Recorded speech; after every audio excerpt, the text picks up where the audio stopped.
If accessibility suddenly feels urgent, you're not imagining it. Over the past year, ADA Title II has moved from a background compliance conversation to a front and center operational priority for public agencies. And April 24th, 2026 is not theoretical. That's the deadline. Class is in session.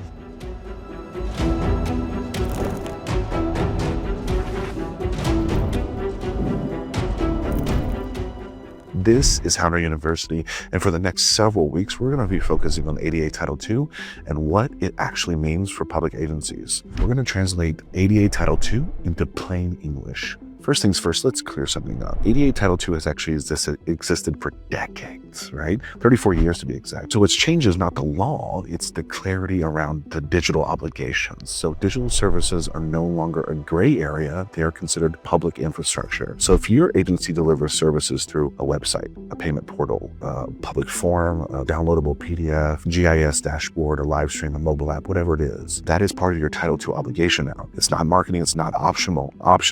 It's public infrastructure. The deadline matters because compliance expectations become concrete. For agencies serving over 50,000 people, April 24th, 2026 is your deadline. For smaller agencies, April 24th, 2027. This does not mean perfection overnight. It means you are expected to show meaningful progress, clear intent, structured remediation, sustainable governance. That distinction is important because it makes it feel a little bit more achievable. So what does ADA Title II actually require? Well, without the legal jargon, it requires equal access to public services. If a resident can apply for a permit online, pay a utility bill online, request public records online, or read public notices online, that experience must be accessible to people with disabilities. Comparable access, not parallel access, not call us instead comparable. Most agencies believe accessibility means color contrast, alt text, heading tags, and those things matter, but that is very much surface level. And so for Title II, exposure usually lives deeper. It lives in permit applications, it lives in business license workflows, tax payment portals, utility services, public record systems, meeting documents and PDFs. These are things like transactional systems are where enforcement scrutiny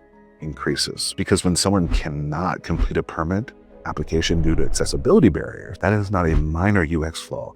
That is a denial of service. Let's talk about enforcement realistically. It rarely begins with a federal raid, right? It usually begins with an individual complaint, an advocacy group complaint, a DOJ inquiry, a demand letter, or internal concern from your leadership. When agencies are evaluated, the question is rarely, is this pixel perfect? And it's more, the question is, do you have an accessibility policy? Have you conducted a baseline audit? Are high impact workflows prioritized? Is remediation ongoing? Is documentation maintained? And is leadership aware? Structure is what changes outcomes, and agencies with documented programs are treated differently than agencies with no structure. So what should agencies do kind of right now? Well, first, my suggestion is conduct a structured accessibility audit, not just your homepage, but all your digital touch points, your website, your subsites, your PDFs, your forms, your portals, vendor integrations even. Then you need to prioritize. You do not fix everything at once. You classify your risk. High impact workflows first, template level fixes next, cosmetic issues later. This is governance, not chaos. Second, stop treating accessibility as a one-time remediation sprint. Websites evolve, staff changes, vendors update software. New PDFs are uploaded weekly. If accessibility is a project, it will regress. If accessibility is considered infrastructure, it stabilizes. Infrastructure includes a monitoring cadence, documented remediation logs, assigned ownership, executive reporting, vendor review integration. That's what defensible compliance looks like.